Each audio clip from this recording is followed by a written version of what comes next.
I think we have time for one more. So make it a good one.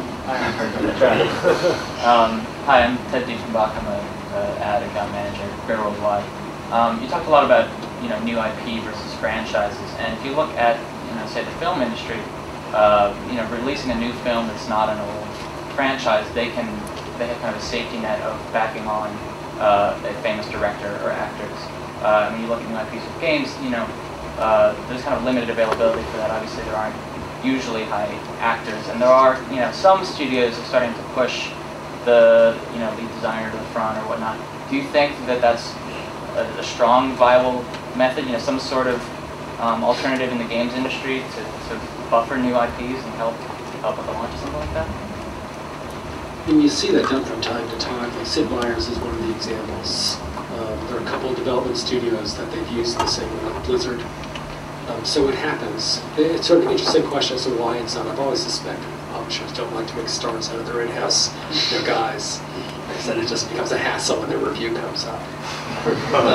But I don't really know. Why would it? It would seem to me to be a smart way to leverage your risk, as it does publishing. I mean, Ted, when you're follow-up to the previous question, when you're looking at IP for a particular publisher, forthcoming IP, are you looking at the studio that they chose to develop that IP and their track record? Yeah, that's very helpful. If you know who the guys are who are working on this title, what their track record has been in terms of delivering the title on time, who are delivering a high-quality title. So reputation as the studio does impact the sort of assumptions we make on a title-by-title basis.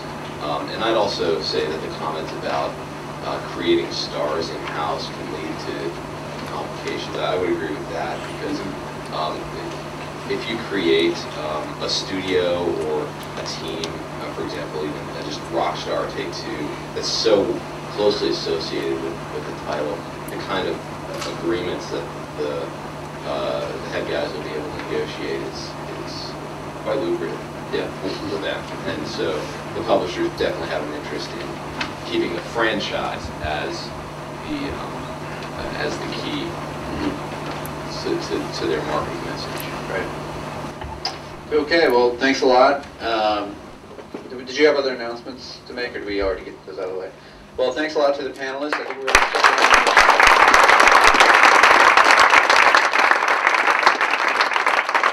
there's some delicious cookies in the back, and I think these guys will probably be around for a few minutes. But thanks a lot for coming.